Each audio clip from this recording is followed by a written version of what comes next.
Hey folks, it is I, Jason Hyatt, with the Shooters Rest TV on the CTW TV network. I apologize for the late intro, but sometimes nature calls. When nature calls, you must answer. Um, Dan Meadows is out of the office, so it is just I, and we have. Uh, wow, I'm so bad with names. So bad with people right now. Well, trying to clean my glasses, trying to adjust some lights. Things are a little bright today for some reason. There we go.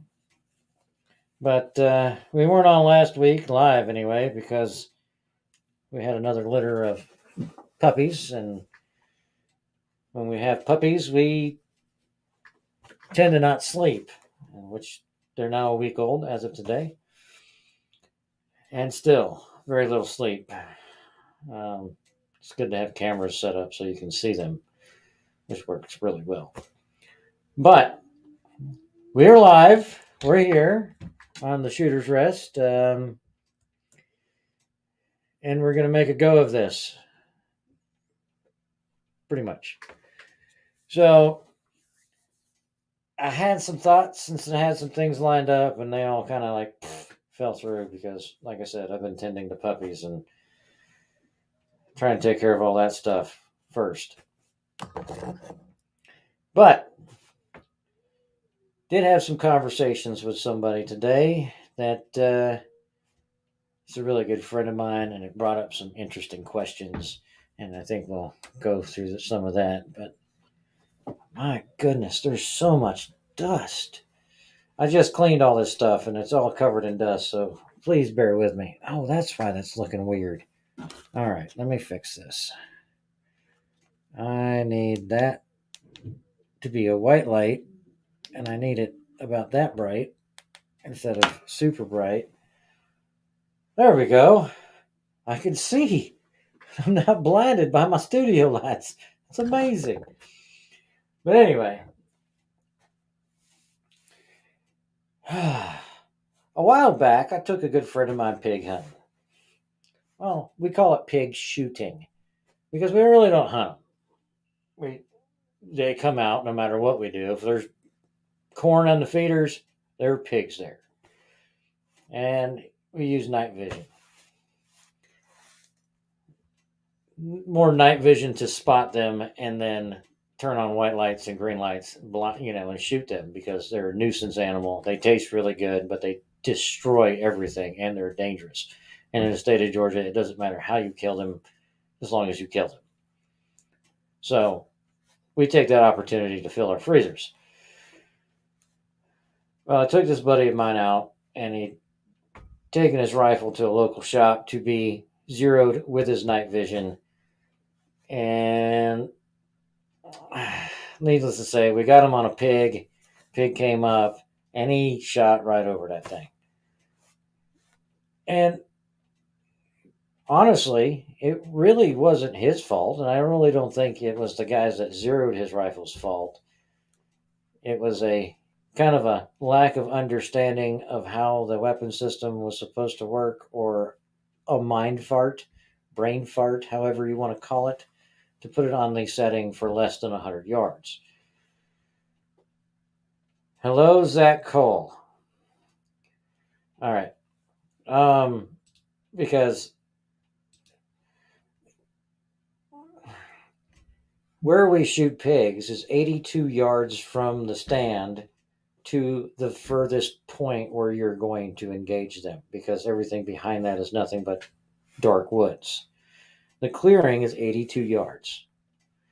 And where this pig came out was at about 50 yards. So, and everything looks different through night vision or thermal. It completely looks funky. So it's something you kind of have to get used to. And then you have shot deflection. And then if you're using a clip on, if it's not the right type of clip on, you have weight that'll make your sights weird. But anyway, he's got a good clip on night vision device that does not weigh down his sight. And, but he has a setting for less than 100 yards that he didn't put it on, and shot right over this pig. And I'm telling you, we scoured the woods for hours looking for this pig, and I have cell phone cameras out there.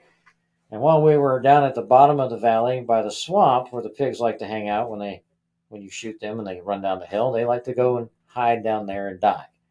So we were down there looking for said pig.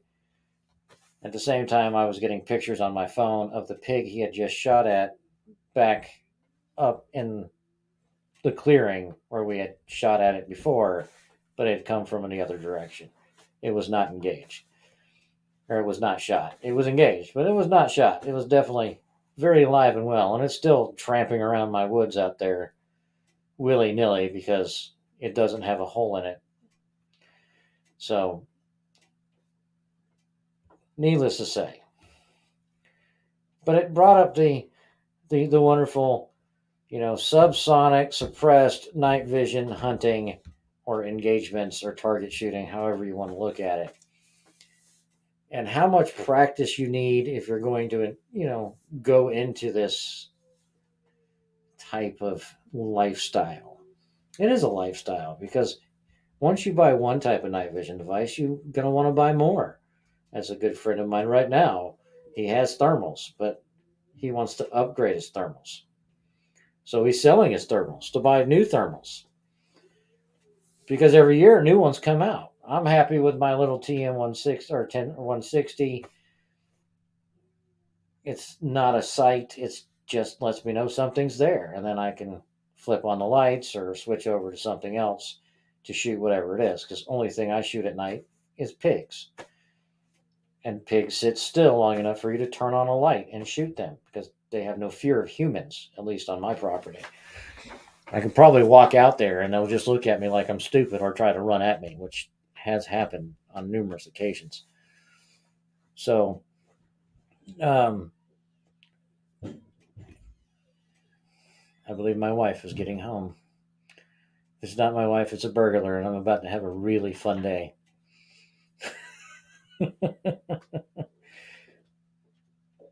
Nope. Judging from the steps, that is my wife. She is home. Yay! My wife is home. But anyway, maybe one day she'll join me on air. Probably be when we're camping and I'm doing this show. So, oh, I got messages. Yep.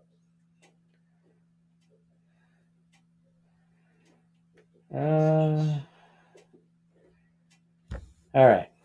But anyway, let me take a break. I got to tell her something real quick, and I'll be right back. 41.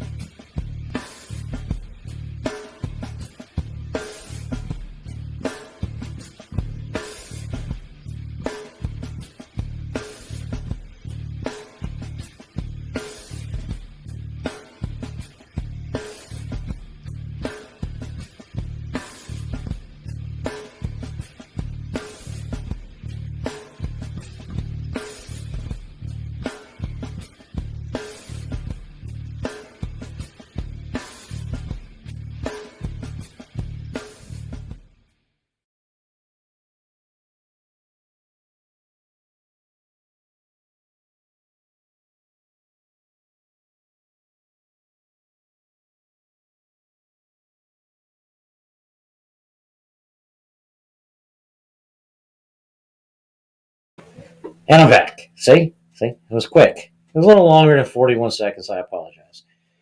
But anyway, if you're going to go out and harvest animals, night vision, suppressed, and all that stuff, you should probably be somewhat used to your equipment. And even if you are used to your equipment, mistakes happen because things are different in the dark.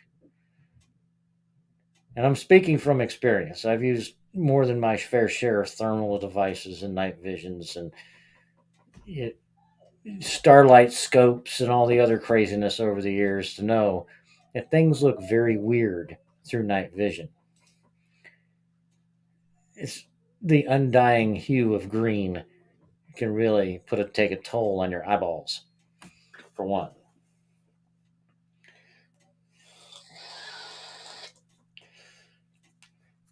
So sometimes it's best to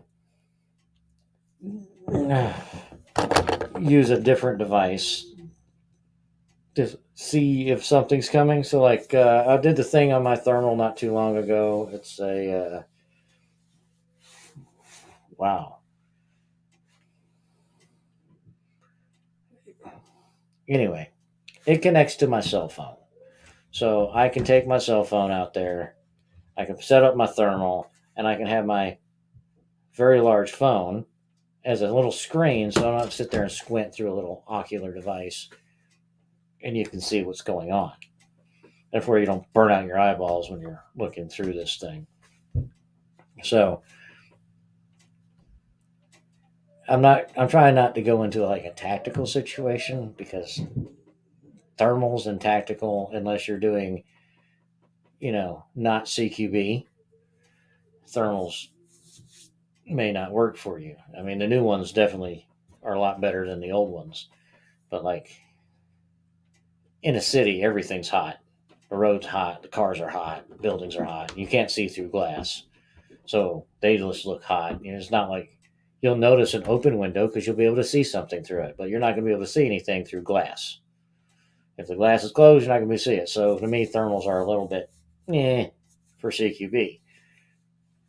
Obviously, there's people out there a lot more experienced with thermals and CQB than me because I haven't done CQB or in city fighting or anything like that in 9 years. So maybe they have new stuff out there that does allow for that, but not as far as what I have or access to at this point. So that is one of the fun things about technology doing what it is. All right, so questions, comments, go ahead. Like I say every time, drop them in the comment section. I will see them. I will get to them. I promise you, if I can see them, I'll answer your questions. I'll put them up here on the screen. If you don't want to put it up on the screen, and just say, "Hey, don't show this one." But I'll do what I can. But yeah, make sure you know your equipment. Make sure it's zeroed if you're going to go try to hunt with it, for sure. All right, now let's get into something a little more fun. There's a wonderful video going around Facebook about an AR Gatling gun. It is cool and it's fun, and I had it pulled up and then I closed my tab. So give me 2 minutes and I'll find it.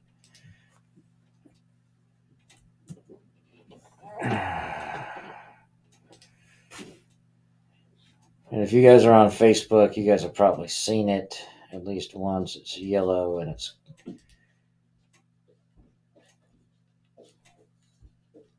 and for some reason now I cannot find it because I do not want to go into the Book of Face, because the Book of Face is not my friend all the time. Usually if I pull up Facebook while I'm streaming at the same time, it does weird things. So anyway, 5 double barrel ARs. You know what?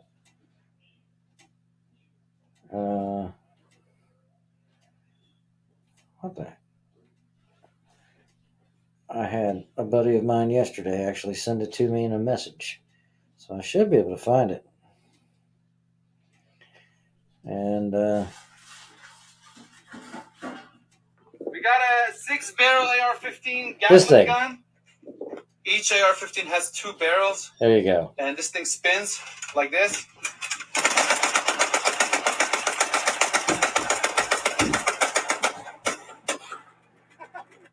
Now it's very cool, and I haven't quite figured out how that would be legal for general possession, other than it's only going off each time the trigger gets to a certain point. So it is an individual pull of the trigger, but is an electric motor.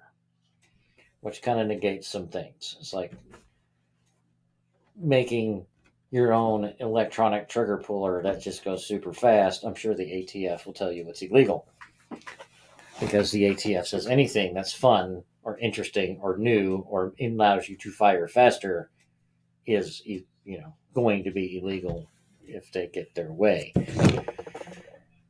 because they don't want you to have anything that matches the U.S. military, even though that is precisely why we have the Second Amendment, because the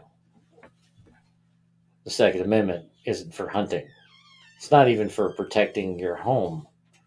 Like original concept was so the government cannot overtake your life, and you have the means to fight the government. So anything short of nuclear weapons, I believe we should be able to own, short of, because there's a lot of crazy out there, and I would not want owning a nuclear weapon. But if you can afford one, why not own a Moab? I don't know. I don't draw the line very far. The line is up here, and the U.S. government allows us to have stuff that's way down here. If you can afford an F-18, why can't you park one in your backyard? If you can afford the armament for an F-18, why can't you have it? I mean, that's how I look at the Second Amendment. We are supposed to be able to defend ourselves against the government. That's why we have the Second Amendment. So, if it's fun, they're going to tell you it's wrong. If it can be used to defend yourself, they're going to try to take it from you. I mean, honestly, let's look at the UK here for a second.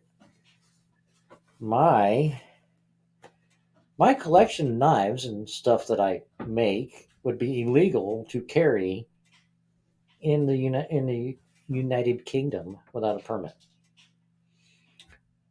You can get arrested for keeping a steak knife in your purse in the UK. It's a dangerous weapon. I mean, seriously. You have police that don't carry firearms in the UK. They have a special division that carries guns in the UK. I personally have a huge problem with this because you look where the United Kingdom is, it's surrounded by other countries that would probably like to take it off the map because they hold grudges. Not even grudges. It's the UK. It's used to be the bastion of freedom of the Western world in that side of on that side of the planet. Even though now they've eroded all those, rights and privileges and, the ability to actually be somewhat, free in the UK. But, it's one of those things.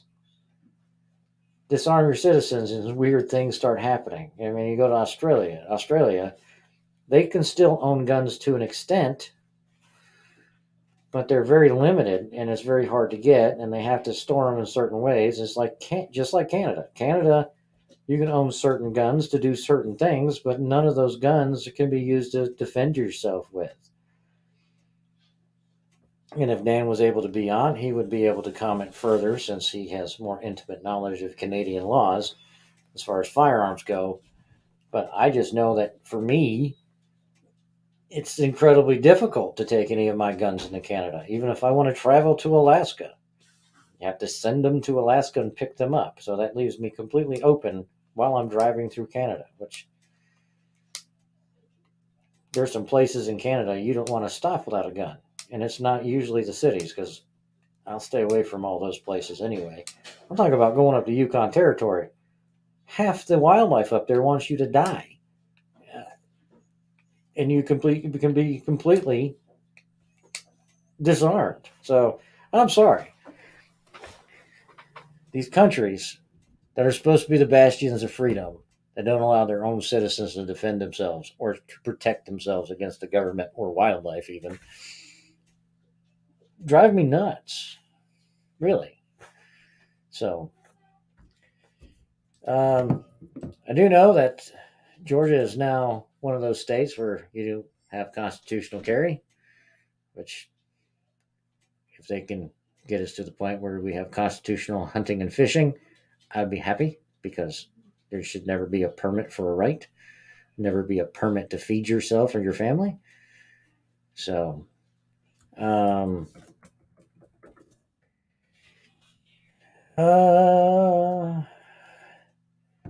I mean, the ATF is kind of tearing itself a police, or tearing itself apart as it is. But I mean, they're replacing Marvin Richardson as the acting director of the Bureau of Alcohol, Tobacco, and Firearms and Explosives (ATFE), even though they don't put the E at the end. They so let's see here.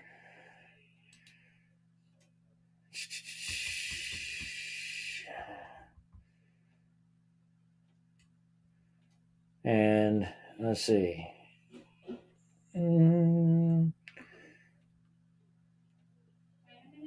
Where are you? And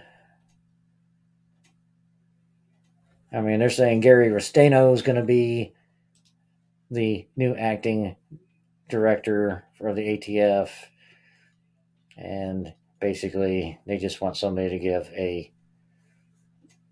soundbite. So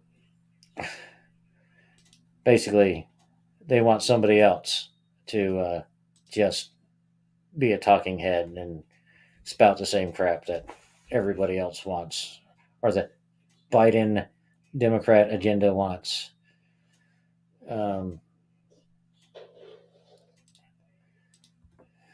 Wants them to be.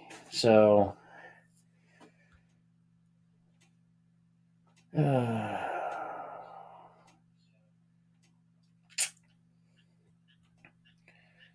and they're still wanting us to register our guns with pistol braces. So, it's coming down the pipeline. The more these shootings happen, which I'm really honestly haven't been paying attention to any of the crap that's been going on for like the last year, as far as like mass shootings, which usually end up being like gangland style shootings where is one gang member tried to shoot another gang member and shot a bunch of people while trying to do it, or something you seriously look at and go, what the heck? Like, honestly, I'm still convinced Las Vegas was, and call me a conspiracy theorist all you want, but there's no motive and there's no anything to go off of,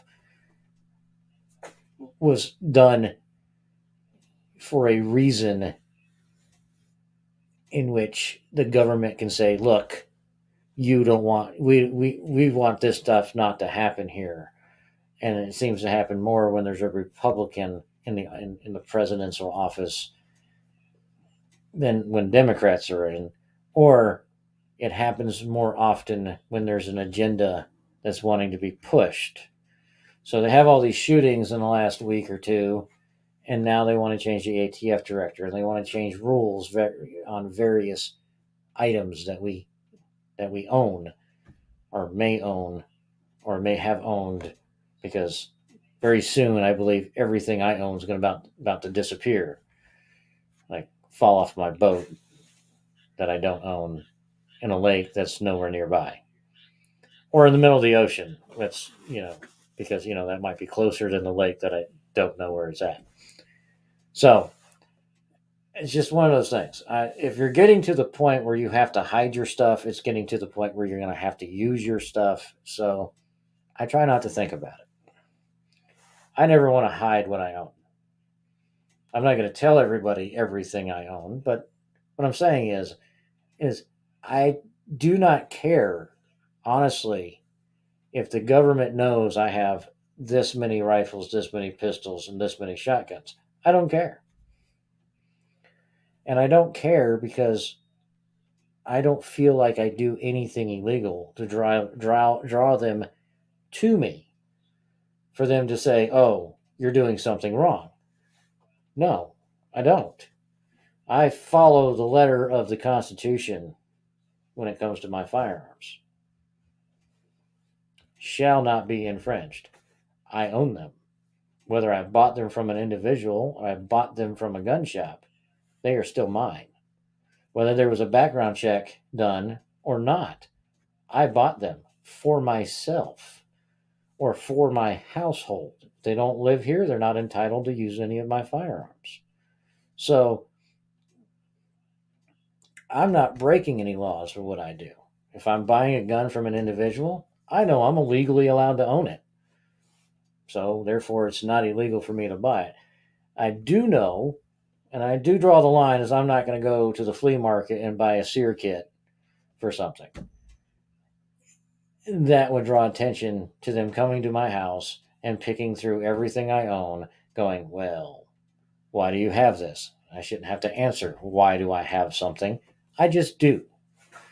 So, like my AR-9 kits, I bought them legally. They're not put together yet. I have barrels. And I have barrels because I can own barrels. I have parts because I can have parts. I am a classically school trained gunsmith. I can have parts all I want. I don't have an FFL. I don't do things for other people. Because if I did, it would be illegal. And then they would come to my house and cause problems. And I don't like that. And not by not attempting to get my FFL or attempting to get my business license, because I definitely attempted to do everything that direction. It's just the way the cookie crumbles sometimes, and I am definitely not the cookie monster. So we have to be careful in our daily lives of what we do that can affect our way of life later on. And I try to. You know, I don't get on my motorcycle without taking a gun with me. At least one. I don't get in my truck without taking a gun with me. At least one. Usually a lot more, but at least one. So, and I'm very diligent.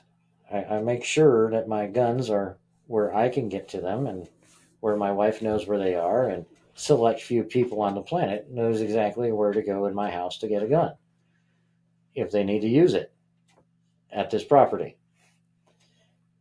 I mean, it is what it is. I have guns that are locked up. They're in a safe. And that's where they're supposed to be. My ammo is not stored in the same place my firearms are, as they're supposed to be, because certain guns probably shouldn't be stored with ammunition.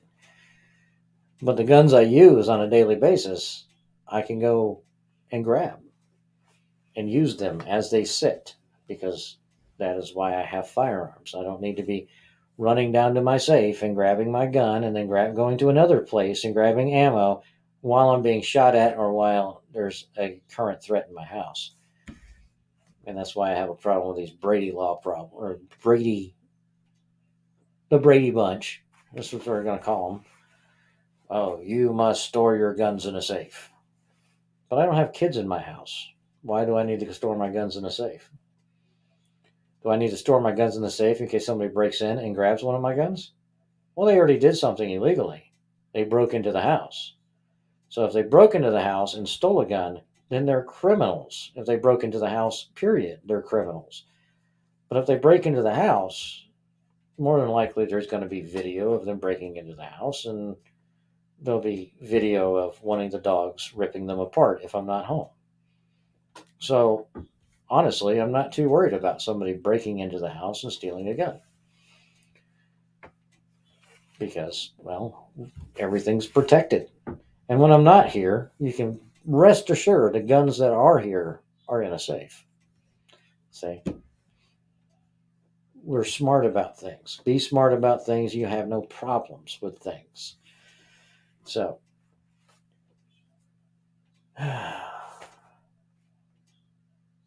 let's talk about gunsmiths. This is also something that came up today. YouTube is great for information. I'm going to say it again. YouTube is great for information. YouTube is good to show you how to do basic things with basic tools so you can maybe circumvent spending a ton of money. But YouTube should not be used. I can't say you don't do it. I'm not going to say, oh, well, okay. So YouTube will show you how to port your barrel without showing you how to set up the equipment to port your barrel. YouTube will tell you this is how you thread a barrel without showing you how to properly align your mill or your lathe to thread your barrel.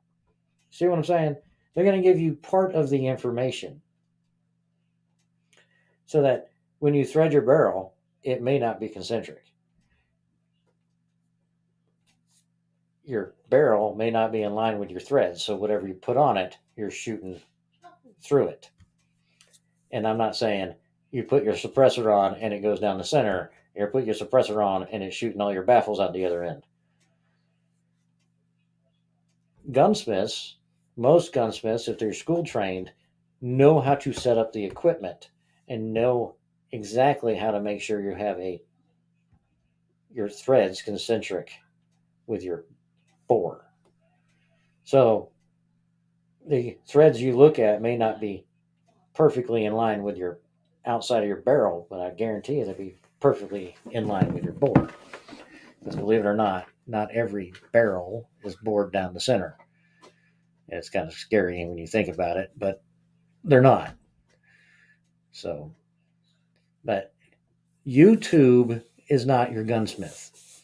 Your gunsmith is a qualified, school trained, experienced person that doesn't say, oh, I know everything, but they have the tools, mechanisms, and the know-how of how each gun type and each gun functions to be able to fix the problem instead of put a band-aid on it or break it more. You see where I'm getting at this? I cannot take your gun and fix it, so this does absolutely nothing for me. But there are really good gunsmiths out there that'll actually save you money in the long run. Then you try to fix it, screw it up, and then take it in again. Because I do know actual gunsmiths that charge an idiot tax. You got in over your head, tried to fix it, broke it more, take it in, don't tell the gunsmith, well, I tried to fix it because I thought it was this, and it broke more. You just drop it off, say, well, this is what it's doing, and walk away, and it's missing screws, and it's missing springs, and it's missing a trigger bar, or it's missing the trigger spring, or it's clearly been tampered with. There's a lot of gunsmiths that will charge an idiot tax. And if you'd just been upfront with them, hey, I thought it was this, I thought I could fix it, I did some research, and it comes out I can't fix it, I'm sorry, here's it all, here's everything I did, and then it'll probably fix the problem. They'll be like, oh, okay, well, I know what I need to do to fix it, to get it to the point where you had it, so then I can figure out what's wrong with it. Then it sits at the guy's gun shop for 6 months while he's sitting there trying to figure out what you did to it instead. So be smart. Guns are there to save your life. Guns are there to provide for your family. Guns are there for your enjoyment, entertainment. But they are dangerous. And if you're going to tamper with it, make sure you know what you're doing. That's what I'm trying to get at. It's all well and good that you have all these drop-in parts. Drop-in parts are great. Oh, well, I can take this barrel out and put this barrel in my Glock. And most of the time, we'll say if it's a reputable company, it'll work great. But there's that one time where you go and you order a Wilson Combat barrel for your 1911. And it says, yes, it's drop-in, but your feed ramp is just off enough. Because most quality 1911s are fit by hand. Most quality 1911s are fit by hand, meaning none of them are exactly the same. So you drop in this Wilson Combat barrel into your Armscor 1911. Hey, look, I have a Comet. I have a "What's up, buddy" from the great Chasing Wolf. So, I need a little bit of the intricacies of Canadian gun laws explained to me.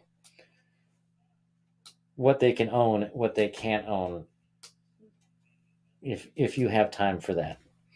All right. So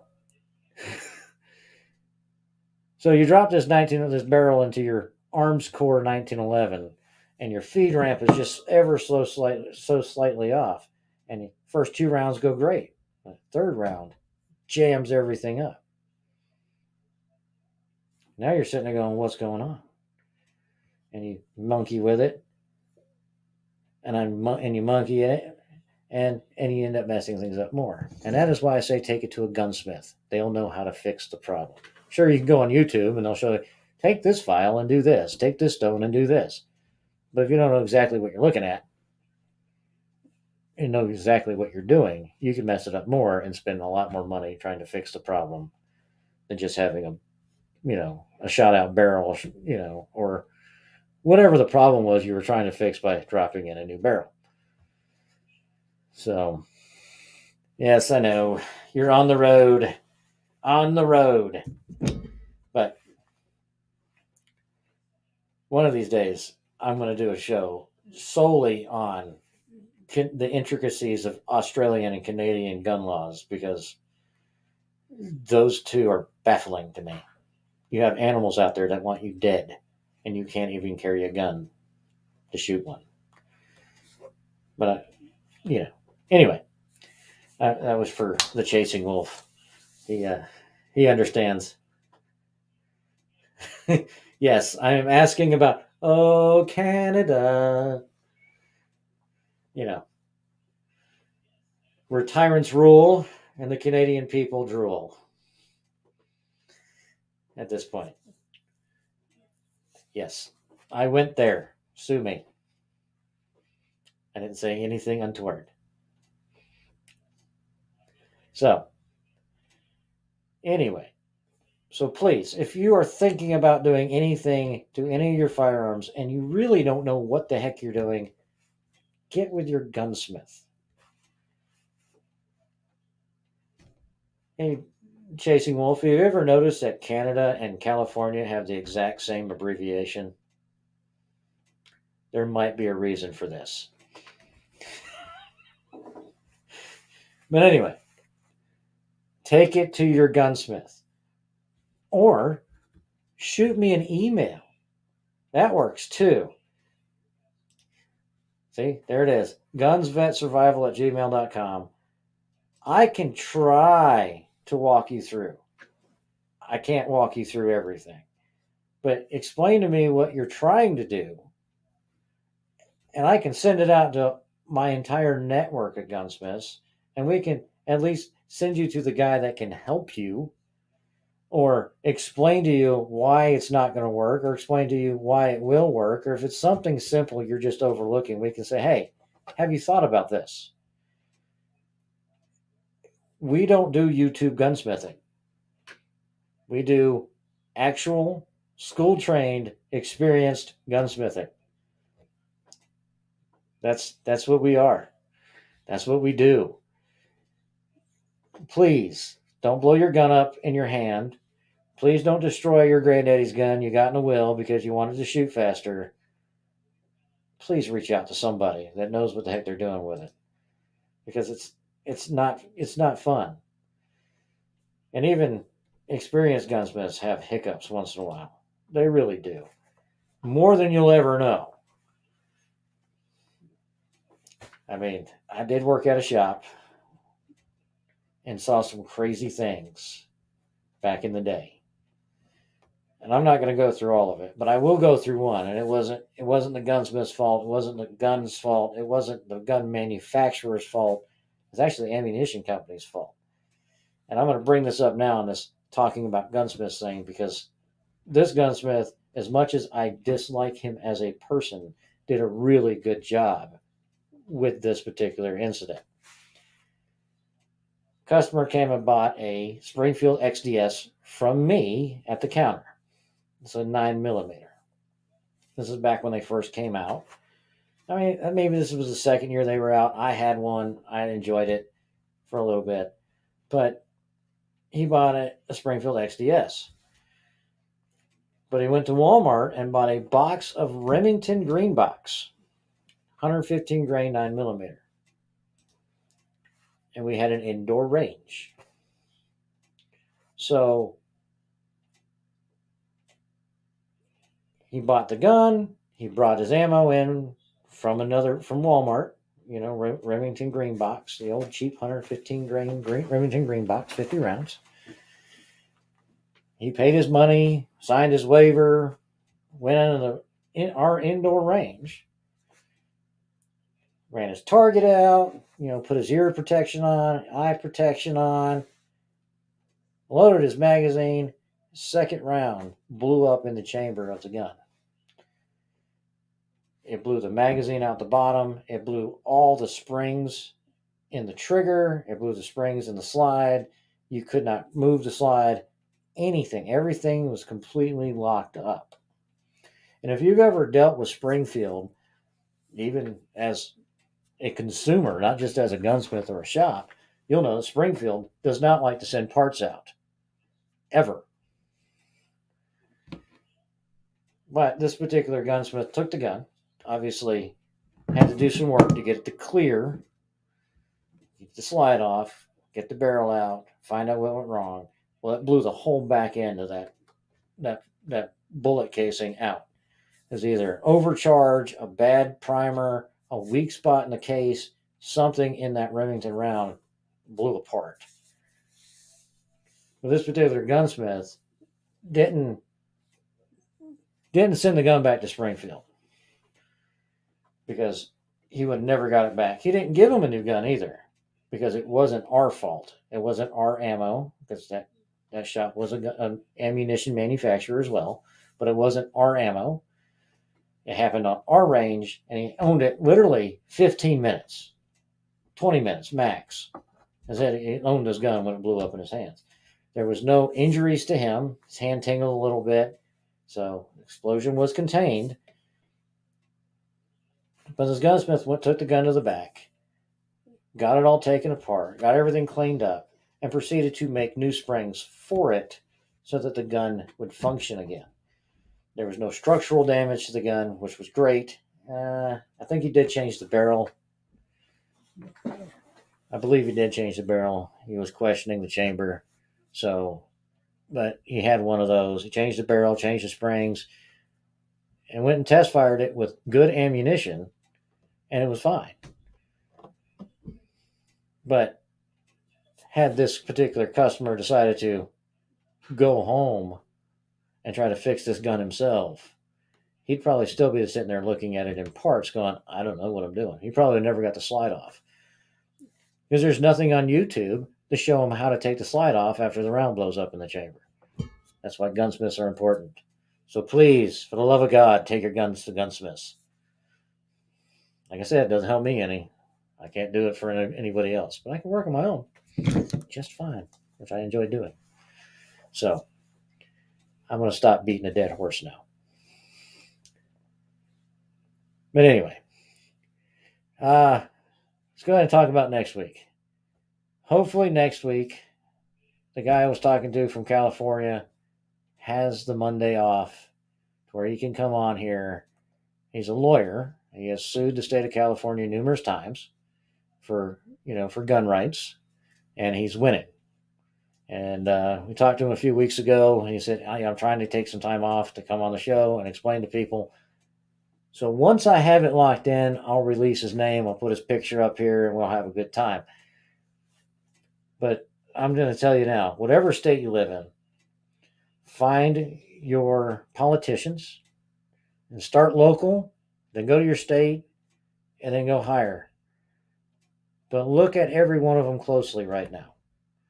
Right now, before November comes, this whole time frame we have between now and November and the midterms, look at the policies of every single person in your area and your state that are running for election and vet them very carefully. There are Republicans out there are just as bad as Democrats. There's Democrats out there that respect your gun rights more than your local Republicans. So look at every politician closely. Don't look at what they're saying, look at what they're doing.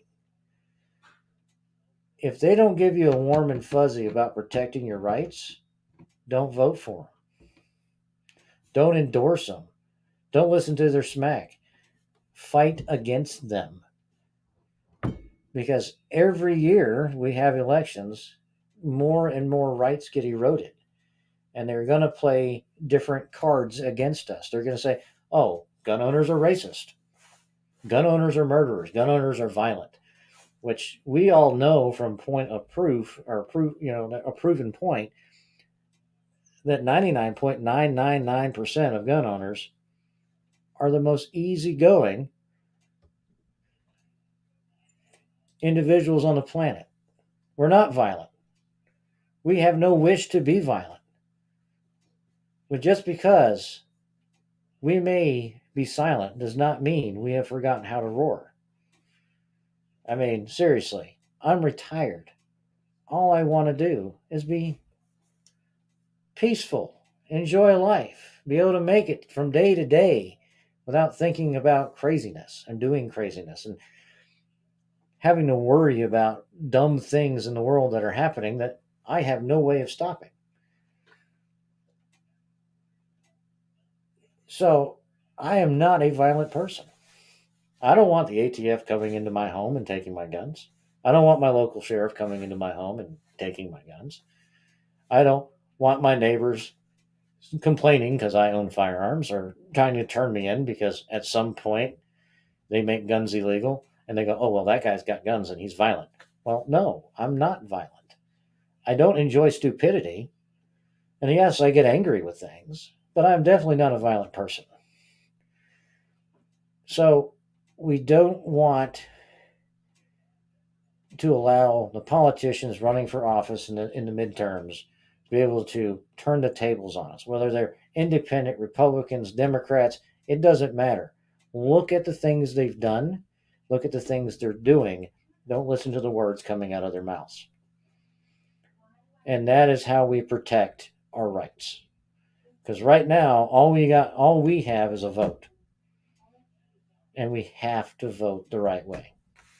So, without further ado, I'm going to say goodnight for tonight. And next week, I am praying that this guy can take the time off to come on and talk to us, because this is one of the true great patriots we have in the United States.